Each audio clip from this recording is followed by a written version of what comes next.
Hi, everyone. It's Bill and Wendy. It's not the Bill Fairman Show. It is the Carolina Capital Management Show with Or the Bill and Wendy Show. That's right. Thank you for joining us. This is the panel discussion portion of the day. Mm-hmm. Don't forget to subscribe, share, like. Our information is on carolinahardmoney.com, and you can put any questions that you want into the little chat box here for our guests. And we have a great group of folks. We're actually, I know Greg earlier said it's not turnkey. He doesn't like to call it turnkey. It's something else, but I'm going to call it turnkey for now, and then he can straighten me out later. So we have a great group of guests. Greg Hughes, founder and CEO of Hughes Capital. Hey, Greg. Hi there. How you doing? I didn't know I was supposed to say anything yet. So. Well, you're just supposed to say hi. Okay, hi. I'm moving on to the next person now. Tom Olson, founder of Olson Group Network. And many other things. Yes. Hey, Tom. Hey, Tom. Hey. And Merv Plank, co-founder and CEO of Alliance Wealth. Good afternoon, everybody. Merv is Unless joining you're on us. the West Coast and it's still only 10 o'clock in the morning. Yeah. Your He's on his porch. Your porch looks great, by the way. Yeah, it Merv. does. I want to go outside with him. So let's get this train wreck started. Wait, before we start the train wreck, actually it started at when we said hello, but Yeah. True. One of the things I think I just want everybody to understand is, if you're in the real estate business, fix and flip has always been such a big thing. It's what the Home and Garden TV promoted. And, it's what everybody thinks of when they say they want to get into real estate. They want to fix and flip, right? Fix and flip doesn't really build wealth. It brings you eat money. It brings you some income, but it doesn't really build wealth. Buying and holding properties is where building wealth comes in, right? Yeah. So, and we just learned this from Dan Kennedy a couple of, the legend. Mm-hmm. So, and we already know this, but he pointed it out pretty well that like in our face, income is extremely fragile. It's very easy to lose a job, lose a deal, markets change. Income is extremely fragile. Right. You need to build passive income, and we only call it income. We'll just call it passive returns. Right. And you can only do that two ways: by being in a fund that owns assets, or owning the assets yourself. Right. And that's how you truly build wealth over time. And if anybody thinks that truly investing in real estate is a get-rich-quick thing, it isn't. It's long-term. It's the tortoise and the hare. That's right. That's right. And this tortoise works. And what's really interesting too is since the COVID virus hit and the world went crazy, one of the things that we really lost in the lending industry are the long-term loans. And it's really kind of ironic that that's the main type of lending that's kind of gone away. It's coming back, but it's kind of gone away. It will come back, but it won't be back to normal. It's a new normal. Well, it'll be different. Right. And truly buy and hold properties that's the best type of investing you can do right now. Mm-hmm. Right. So, without further ado, we wanted to really bring some people to you that are doing this for a living, that are buying and holding property and managing them. And they're all doing it in different areas of the country and doing it in different ways. So we wanted to share that with you, bring some pros to you, right, so we could show that off. So quickly around the horn, Greg, give us your best 30-second elevator pitch on who you are, what you do, where you do it. All right. Greg Hughes Private Capital out of Reno, Nevada, but we buy a bunch of homes in the Midwest. So we buy them in Toledo, Akron, and Cleveland, Ohio, and then St. Louis and also Birmingham, where Merv's out of. So that's right. Those are our main places. We buy very affordable homes. We buy homes that are in the $75,000, $125,000 range, and it's a buy and hold. We run a fund. People can come in and do a secured portfolio with us, not turnkeys. we'll talk about that later. But There you go. Secure portfolio. there you go. Okay. Awesome. Excellent. Thanks. Tom? Sure. So I have a big dream in my life, and that's to flip the city of Gary, Indiana. So most of my efforts are right here in Gary, Indiana. And, if you want the quick elevator speech is we build and manage rental portfolios for investors right here. And that's really what we're trying to do. We're trying to help the city by everything that we're doing and the people in the city and bringing, the housing standards up quite a bit. And we're even working with the mayor about other commercial projects and developments as well at this point. So I'm all in Gary, and that's really what where my heart is at, to be able to help that city and all the investors that come along to be able to help us. We have two different products: active turnkey and turnkey, and they're a little bit different. The active turnkey, more you're buying as a wholesale deal. We're rehabbing for you, and then we're managing for you in the back end, and you're refinancing. It's kind of the BRRRR method, but you're doing it with a turnkey provider. And then the turnkey is obviously fully rented, fully renovated, and it's what most people would consider a turnkey type of asset. Excellent. Thank you, Tom. Merv, how about you? Yeah, we're in Birmingham, Alabama. My name is Merv Plank. We have Alliance Wealth Builders is the name of our company. And we do about 115, 20 turnkey properties a year, which is, 10 or 12 a month. We do it primarily not in the city of Birmingham, but all the areas around the city of Birmingham, of which there are many municipalities. So our expertise really is making sure we understand the street and the house and the neighborhood and the rent rates and all those kind of things. And we also have a property management business that runs we manage about 500 properties in this area that we've rehabbed over the years that we've been in this business. Excellent. Thank you. That's awesome. That's You're up. awesome. Okay. So Tom, no, it would be Greg would be my next one. So Greg, I'm interested in hearing from all of you guys, what is it that got you into the real estate business? I'm sure it wasn't Home and Garden TV. It was probably somewhere else, and I'd like to hear about it. How do you know I don't like home? I don't know. TV? I watch I just it. don't strike you that way, huh? That's right. All right. Well, really, for me, it goes way back. When I was 19 years old, I bought my first house, but it was actually 3 little houses on half an acre, and bought those homes, and I lived in one, and I rented the other 2 out. And then way back at that time, I had a lawn and landscape business that I ran for 19 years, and so I ended up buying a piece of property and building a 12,000 square foot building, commercial building that I leased part of it out, and then the landscape company, and we were part of that. So that's kind of where we got started. But Hughes Private Capital has been around for the last 11 years, and we started during the downturn. Really didn't know what we were going to do at the time, but I knew I really always liked finance and I always liked real estate.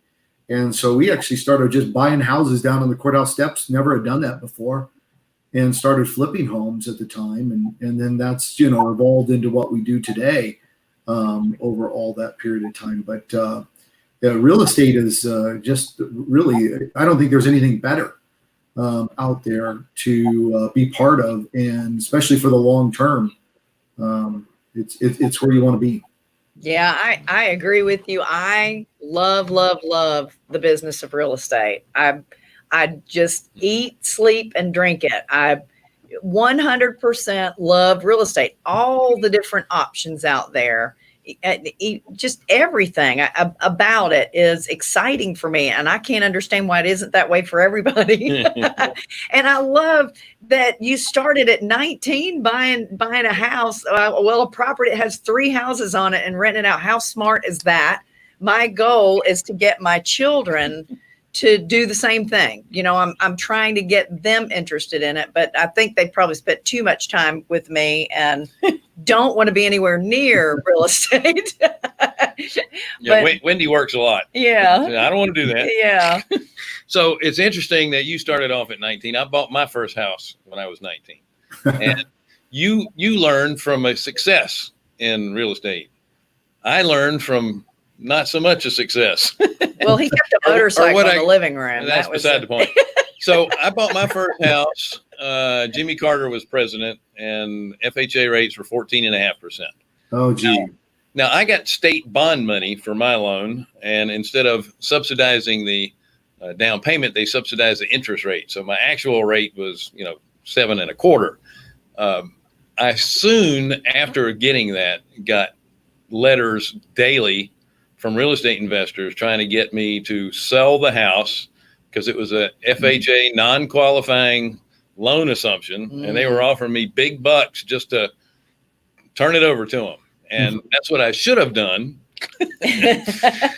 but I didn't. And then a few years later, when I did look back at that house that I sold, it was worth a ton more money, and they had converted it into a duplex. Yeah. And I could have done that, but no, I just lived in it, sold it, and moved on. Sorry, go ahead. And he had a Chevy van too, but that's a whole nother story. Oh, nice. It's bad to have your sister here. So Tom, tell us about you. How did you get into this business? What was it that tripped your trigger and got you going? Well, I mean, when you first asked the question, you said, how did you get into this? And I wrote down a couple of things. And the first thing I wrote down was God. Really, if you ask me how I got to where I am, it was God all the way, 100%. When I was 12 years old, I started working for my 8th grade history teacher as a contractor and started working in the trades. And so contracting has been a lifelong part of my life. And right now I'm a general I have a general contractor's license in 3 different areas. So that's kind of where things started for me to get into this. And then I was also a property manager in, I think I started in 2003. And I did that for about 5 or 6 years. And it was kind of like just a side gig for me. And it kind of happened by accident. And, one of the people I was doing work for at their house owned a 4-unit, and I was doing work on their house. And she's like, I don't want to manage this 4-unit building anymore. And I'm like, well, I'll do it for you. I didn't know what it involved. I just said, hey, I'll figure it out. And then, within the next 2 or 3 years, I was managing 40 units and kind of doing it on the side, still working a full-time job and still having a side business on the side as well. And then started working for investors, throughout this whole thing, and worked, through investors and figured out how to buy, how to sell, how to rehab for an investor. And then God hit again in 2006 and 2008. It kind of changed everybody's path. And then I hooked up with a partner, and we wholesaled about 1,200 homes. And I really learned the acquisition method and understand, how to get houses much cheaper than most people know how to get houses.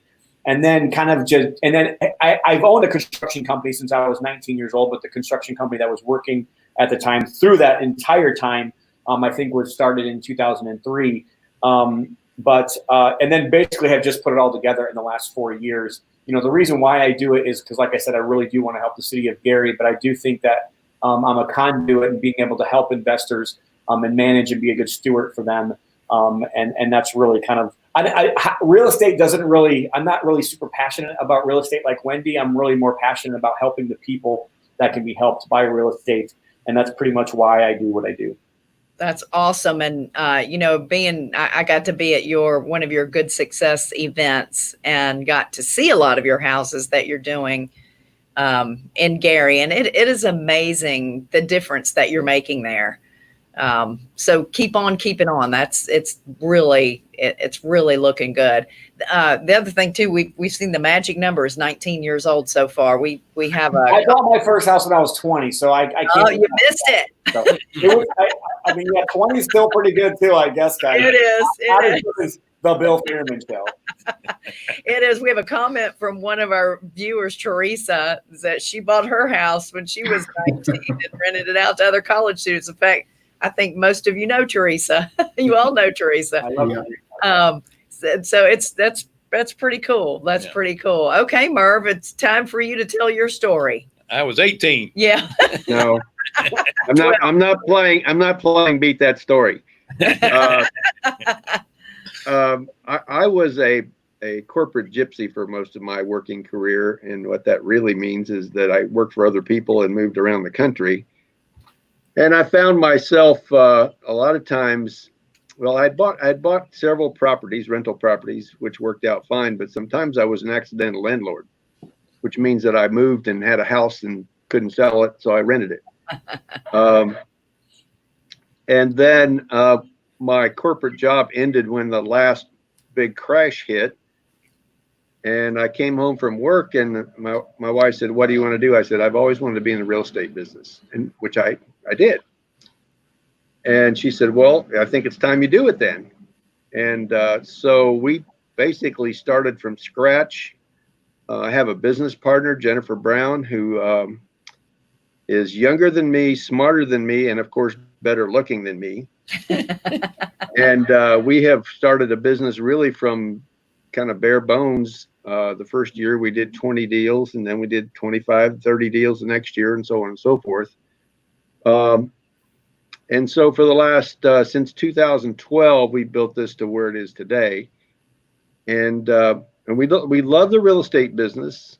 I really didn't like the property management business at first, but now that it's big enough to have some scale to it, I'm enjoying it a lot more.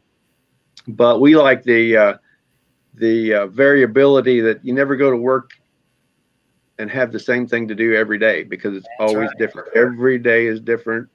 There's always something going on that's different. I just got an email from Jennifer before I got on here and said we just bought another house. So to me, that gives me a little rush every time we do that. Yeah, it's like being a fireman. You're solving problems. There's fires everywhere, right? Yep. Excellent. So I'm gonna stick with you, Merv. What is your avatar on a home? What is it that you're looking for when you're out trying to buy a property? So a lot of it comes down, well, okay, so the first sort of rule of thumb we have is, and Jennifer actually taught me this because she'd been in the lending business before we started this business, and she said, neighborhoods are as important as the house. Good so advice. our avatar starts with 50% of the decisions the house, the other 50% is the neighborhood. So if we drive down a street and we're looking at a house and we don't feel comfortable there, we just don't do it. We just pass. So we're looking for a good neighborhood, a house that we can put back in very good condition, because we've got to be able to make the roof, the HVAC, the plumbing and electrical good and solid. And that means the house has to have decent bones, or you got to do a lot more work to it. So, and the numbers really are, I mean, we just sold a house. I just signed this morning on it. We sold for $80,000. Another one, $119,000. So that's kind of the spread. But then within that, we've got to be, approaching 1% monthly rent to the price of the house. It's not, we can't quite get there right now, but we have been there, and we've been there several times actually. And every once in a while we can get back there again. So, but then of course you got to find somebody that's willing to sell you that house at that price. And Tom mentioned that too, that, he's good at getting the right price for the house, because, I think we all have a saying in this business, the deal is made when you buy it, not when you sell it. Right. Sure. Right. Absolutely. Well, one of the things about being at least in the 1% range, it may not be always there. Eventually you'll be there, because rents always go up.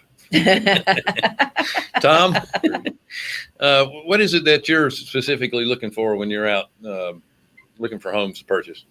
So honestly, we're looking at the investor that's going to buy the property first, and then really what they want and what they're asking for. And I'll be honest with you, 3 years ago, when I kind of started talking about Gary and really wanting to go into Gary, I was kind of concerned myself, because I had rentals in Gary for the longest time. And, for me, every time I had a vacant property, it was like 3 months before I'd get another tenant in there. And I knew that was a big deal. And it wasn't just because I couldn't get the house rehabbed and ready to go. It was more or less just the demand wasn't really there. But that's changed dramatically in the last 3 years. And now we're renting the properties out just as fast as even the B or A, even honestly, even probably faster than the A-class neighborhoods that we're in. So most of our neighborhoods are C. even a little bit C minus, and you can even say some of them are D plus type neighborhoods. But we're over the 1% still quite, and we're I mean, honestly, if I'm selling a property for $60,000 to a turnkey buyer, it's rented for $850 to $900, and if I'm selling them for $80,000, they're probably rented for $1,000. If I'm selling them for $100,000, they're rented for $1,100 to $1,200, and if I'm selling them for $120,000, they're probably rented for $1,350. So we're probably more like that 1.2 is what we're looking for when it's all said and done. I mean, again, the avatars kind of are a little bit different. I mean, we used to say no to 2 bedrooms, but now 2 bedrooms are renting for almost as much as 3 bedrooms in our area.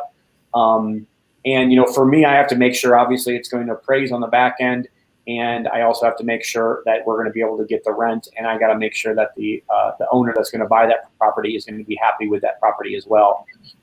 So, I mean, we do have 4 areas that we don't buy in as well. So kind of what Murph said, like we are pinpointing areas that we want to buy in, but we're pretty much experts in the 5 or 6 areas that we are buying in, and we know those almost block by block. And so, I mean, at the end of the day, like we're in a little bit of a different market because we are changing the market. I mean, we're forcing the market to change. And at the same time, we're also flipping some, not a lot. We don't flip a lot. We probably flip like 10 houses a year. And we're doing that on purpose. So we're actually trying to find areas where we can help raise values and go in there and flip houses in the same areas that we're trying to rent houses in to try to help the values of the properties in those neighborhoods. So, and at the end of the day, like our product is a little bit higher quality than, I mean, anybody else in our area, but we'll go in and put granite or quartz countertops in. We'll put in luxury vinyl plank in, or if there's hardwood floors, we refinish them. And we do a lot better, a lot more on the upfront and just make sure roofs and just make sure HVAC is in good shape.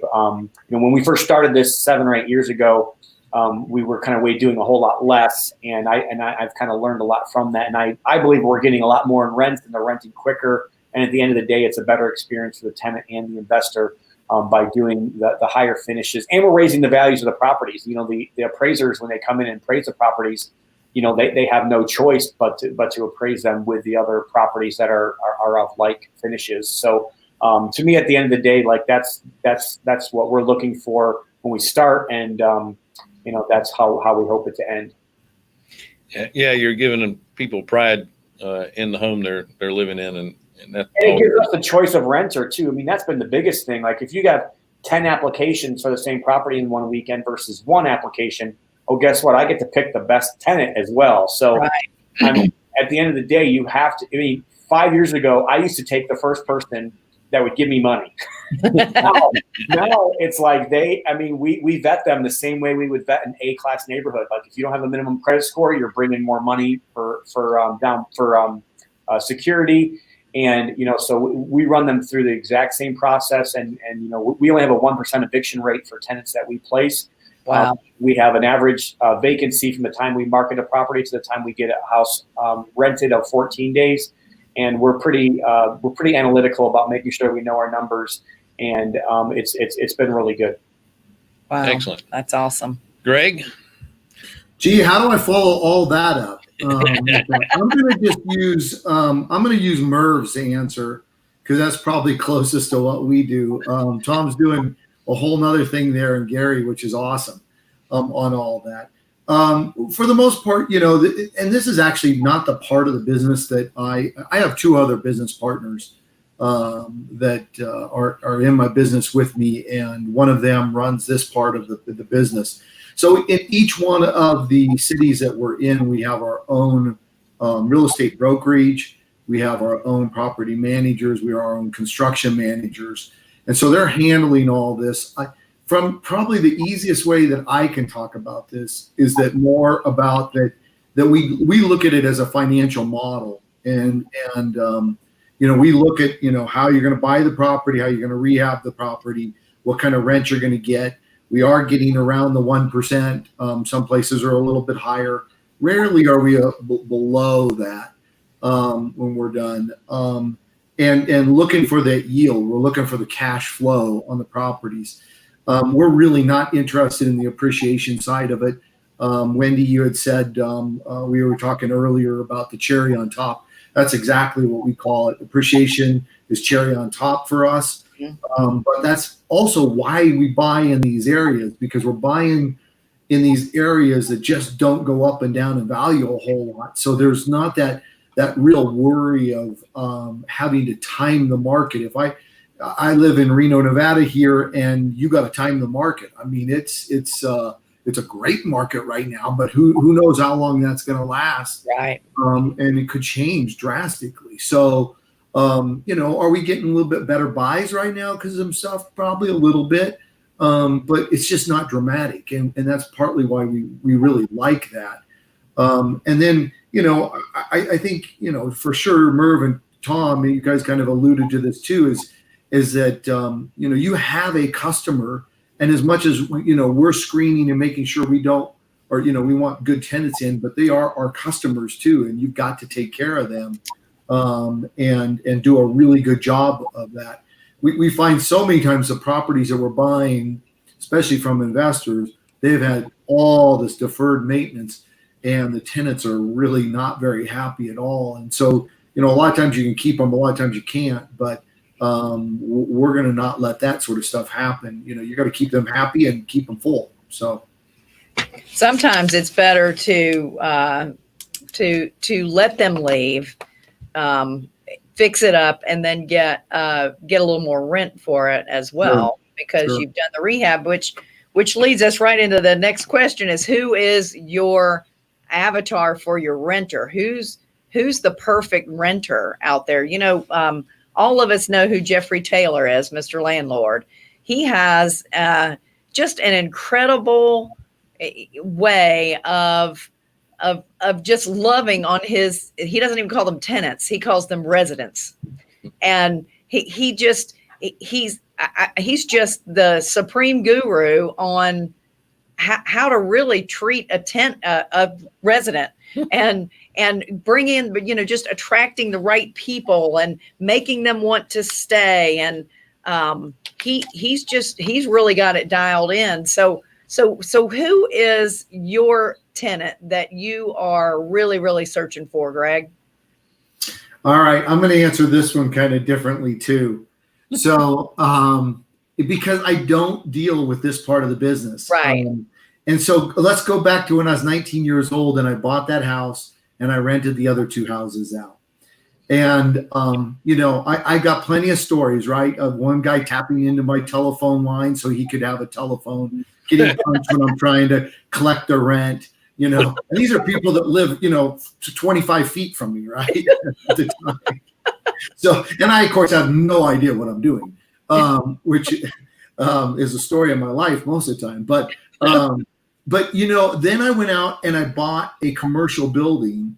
And I didn't. I bought land and I built a commercial building. That was for my lawn and landscape business, as I had mentioned. And when I did that, I looked at it and I said, boy, this is triple net. I don't have any problem with these tenants. I am never, ever going to own another single family residence in my life. I'm just going to have commercial. That's it. Wrong. So we have 780 of those babies out there in the Midwest right now. But however, if you ask me if I had to do any of the property management or any of that sort of stuff, I would not own any of those. So we have very good people that do that and know exactly what they're doing, and a great team that puts it together. So, other than really, we do want to take care of them because they, like I said earlier, they are your customers, so you got to do a good job. That's going to be my answer. That's kind of one of those politician answers, right? You ask a certain question, and I just answer whatever I just want to say. That's right. So. Well, you actually bring up an excellent point, and that is you've got a great team that handles the property management. I think that's where so many people, and I don't understand why they don't turn the properties over to somebody, a property manager. Good ones are hard to find. I absolutely say that. But I don't understand why it's so hard for them to let go of that, 7 to 10% that they're having to pay somebody. Those headaches are worth way more than 7 to 10% of the income that they're getting off of that. It's so much better to turn it over to somebody else, especially somebody who's heard all the stories and gone through the toilets, the trash, and the tenants. Why are you looking at me? I'm just amazed that you want to turn something over to someone. Well, I've gone from the long-term tenants to the short-term, which is a whole nother headache in itself. But anyway, next up is Tom. Tell us about your avatar. Who's your favorite resident that you like to have? Okay, I mean, is this like a trick question? I feel like, I mean, do I have to be I have all these questions in my head to qualify the question. Do I have to be politically correct? Who do I really want? Okay, so really it boils down. I think the best tenants that boils down to three things. Number one, they pay their rent on time. Okay, great. Mm-hmm. Number two, they stay there forever. You know, I have a tenant that actually lives upstairs in this building that I'm in right now. He's been here for 20 years. Wow. He probably paid off this entire place.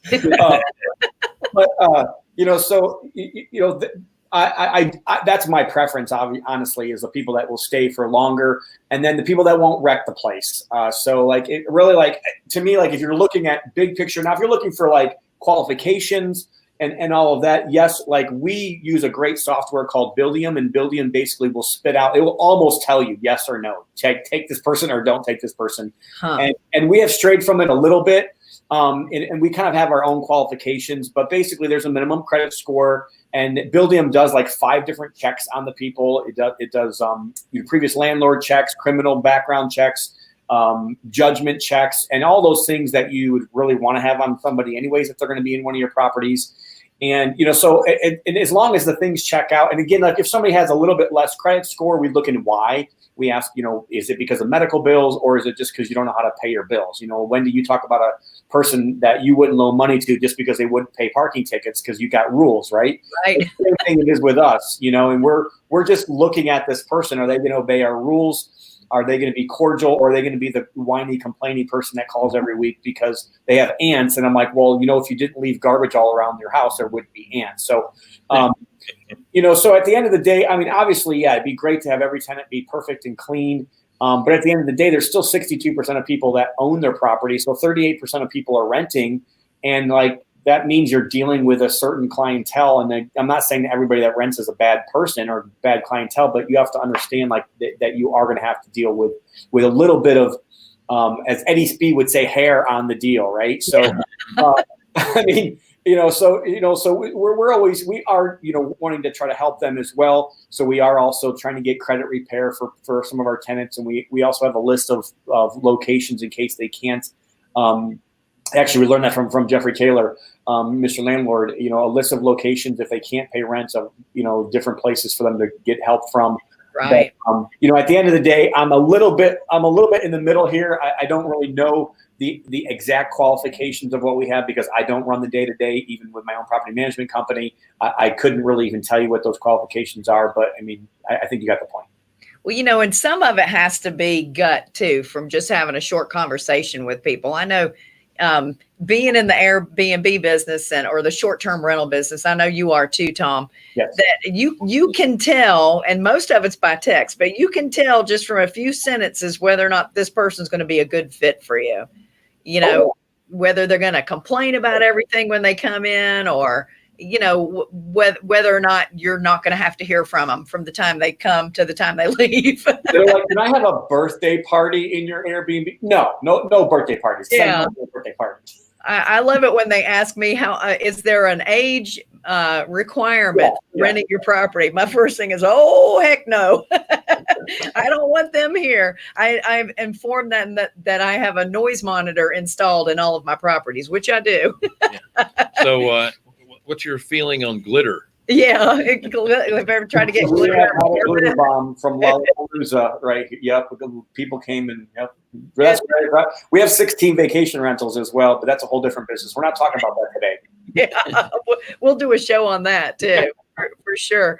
Merv, what is your avatar? Who is it that you like to rent to? Well, first of all, when we buy a house, we try to buy it in a working class neighborhood. because if it's just a Section 8 neighborhood, and really this boils down to what neighborhoods you're going to buy houses in, because that tells you what the tenants are going to be. But just like Tom said earlier, and it was at the beginning of the show here, that you got to start with the owner in mind. And so our whole property management business is focused with owner first.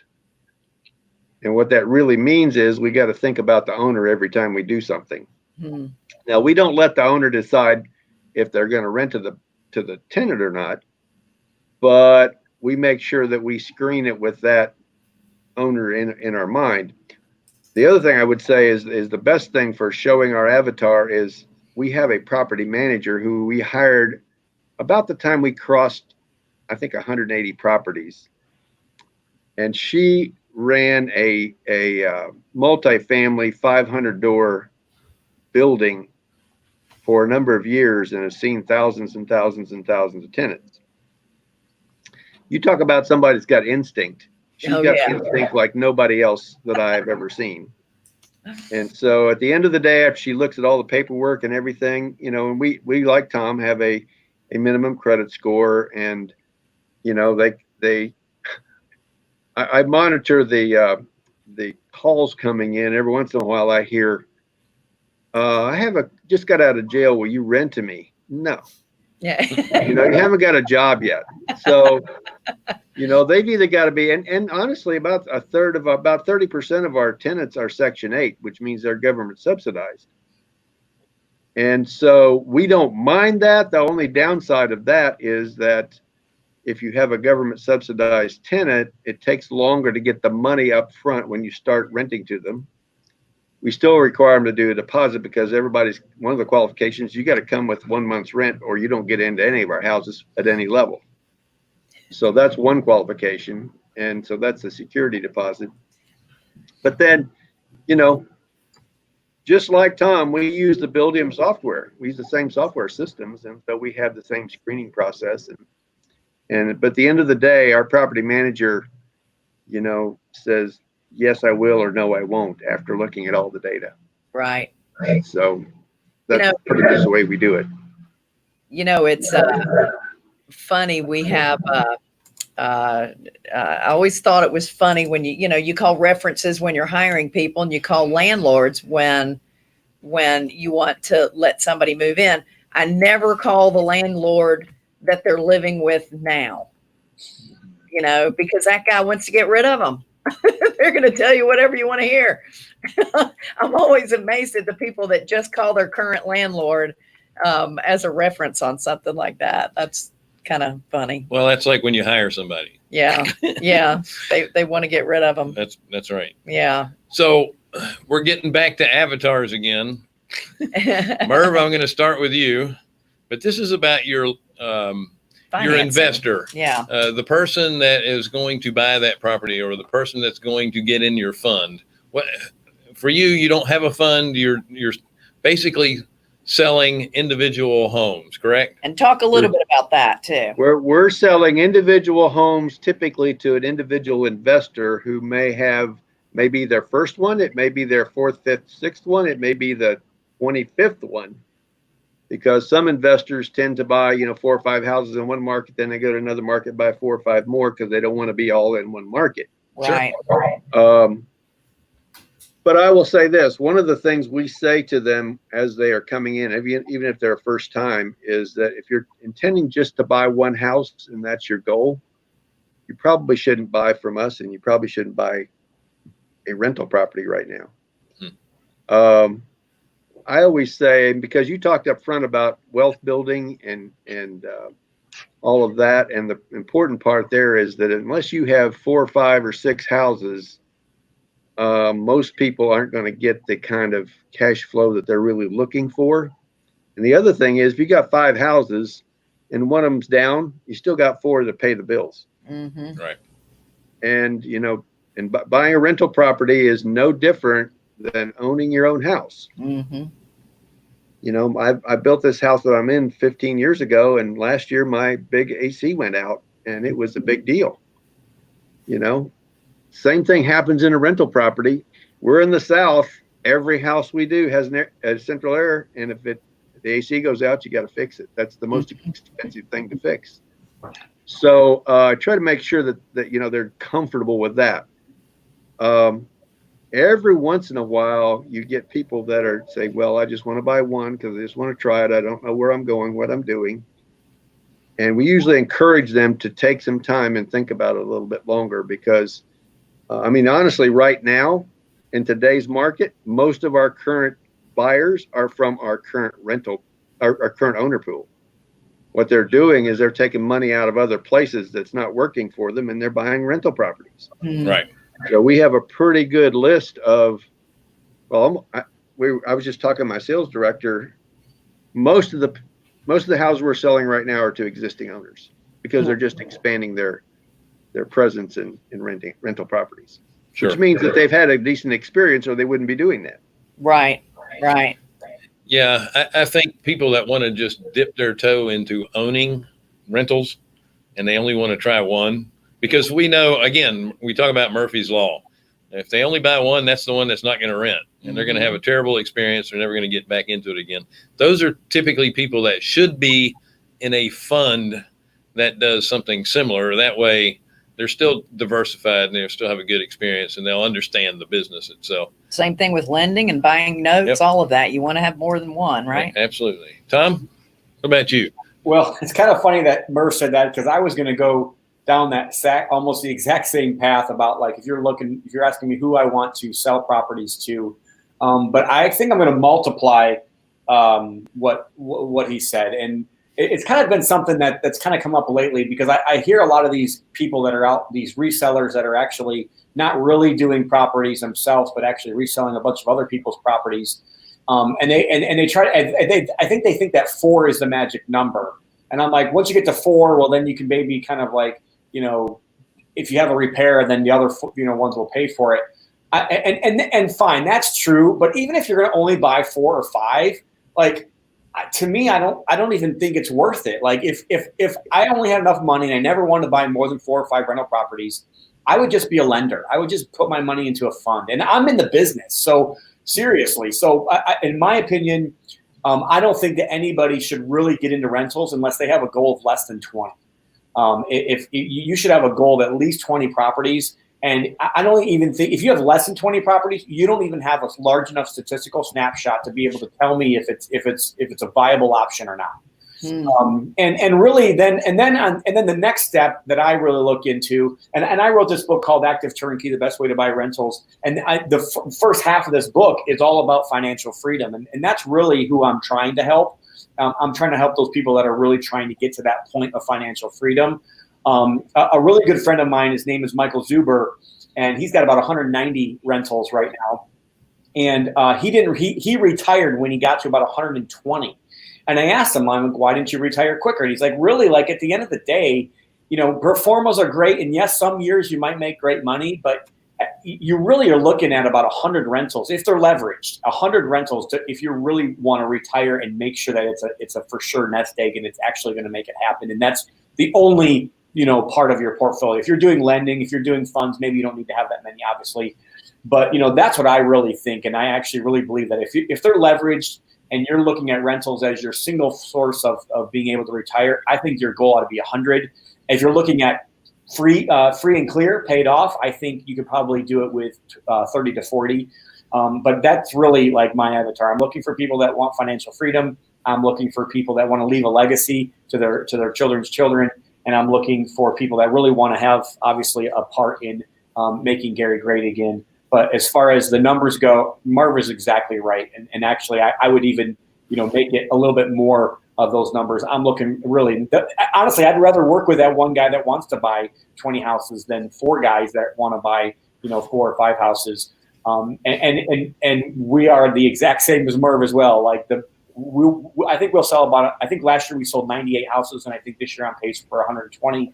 And I would say about 80% of those people that buy from us are people that have already bought from us. Now, when they buy the house, are you managing the properties for them? Is that how you have that set up? Yeah. So we have Olson Group is our buy and sell entity, and then Olson Property Services is my property management company. I just don't run the property management day to day. Like I hire a property manager. Sure. Manager. I own the company. Sure. Okay. And it's Awesome. it's all in house. Greg, you have two ways that people can get involved. What's your two avatars? Yeah. Well, let me just say one more thing from what Merv and Tom said too. I think your other real risk there is also buying in all one area too, as an investor. Smart. Yeah. I mean, and that's tough, because you never know what could really happen in one single place. But so even more diversification probably helps there. So our couple deals that people can come in and invest with us, we're 100% passive. There's just nothing about anything we do that makes the investor be active. So that's the first thing. For the most part, somebody had said the tortoise and the hare earlier. We are certainly the tortoise.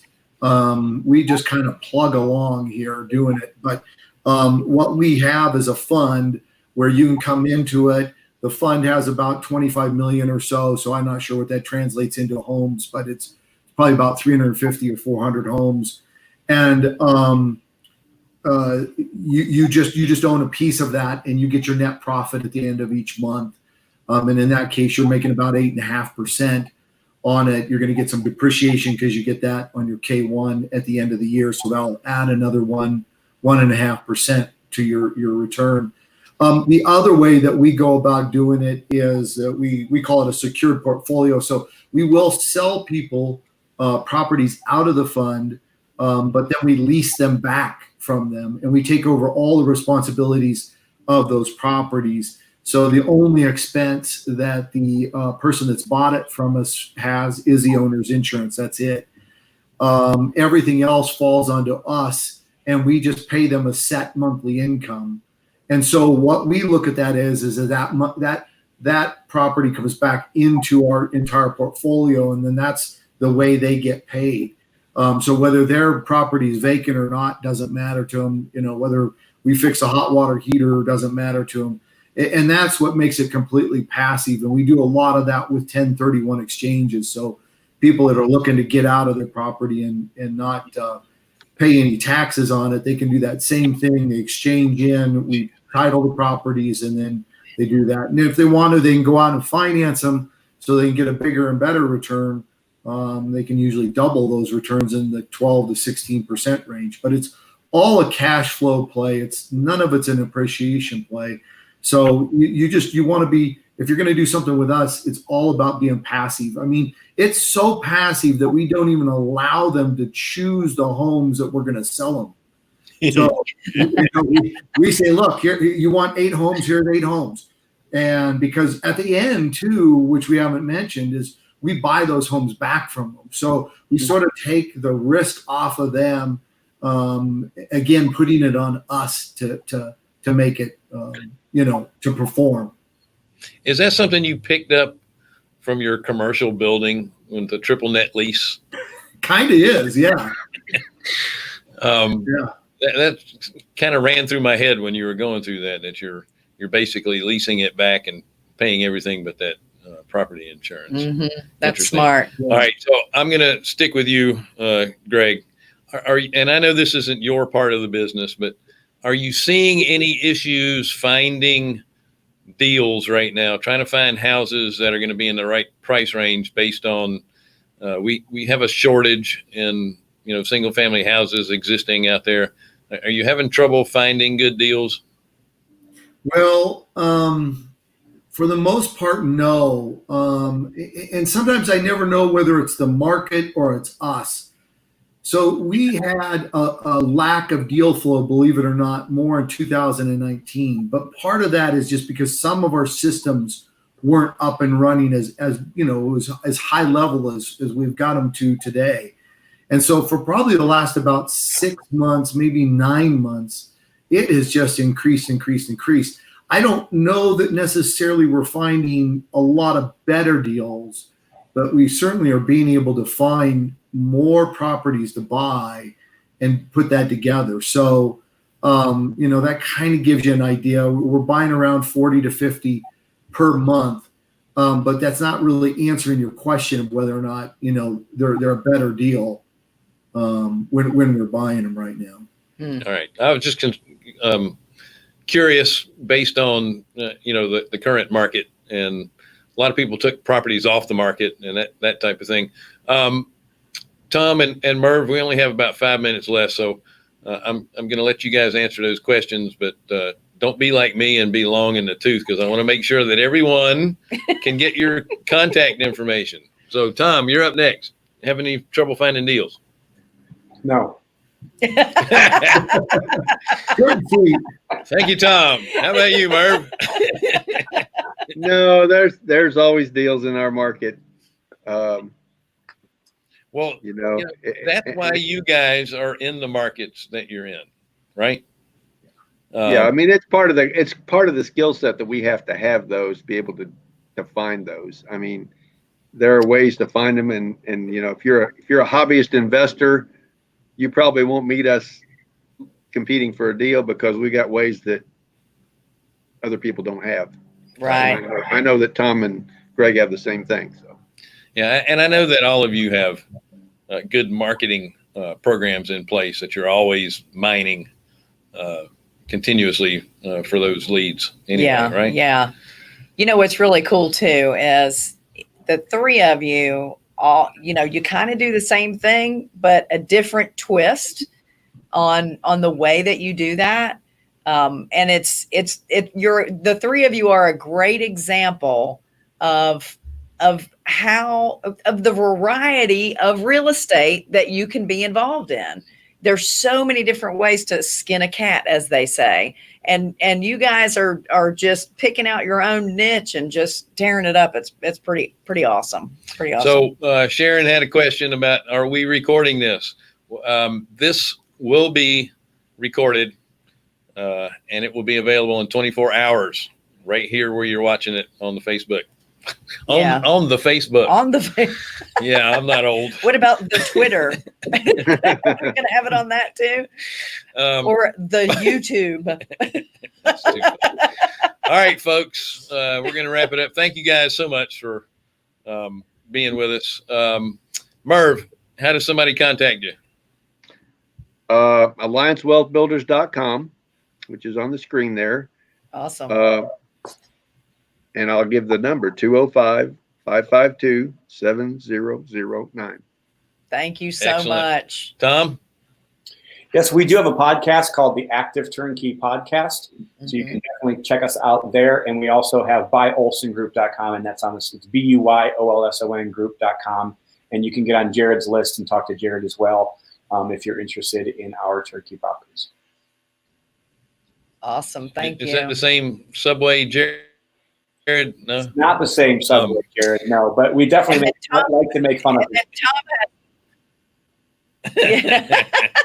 Tom has a mastermind too called Good Success, and you can find out about that at goodsuccess.com as well, right? Yes, ma'am.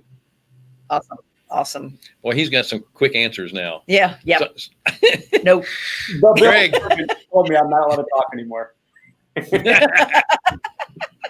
Greg, how can people get a hold of you?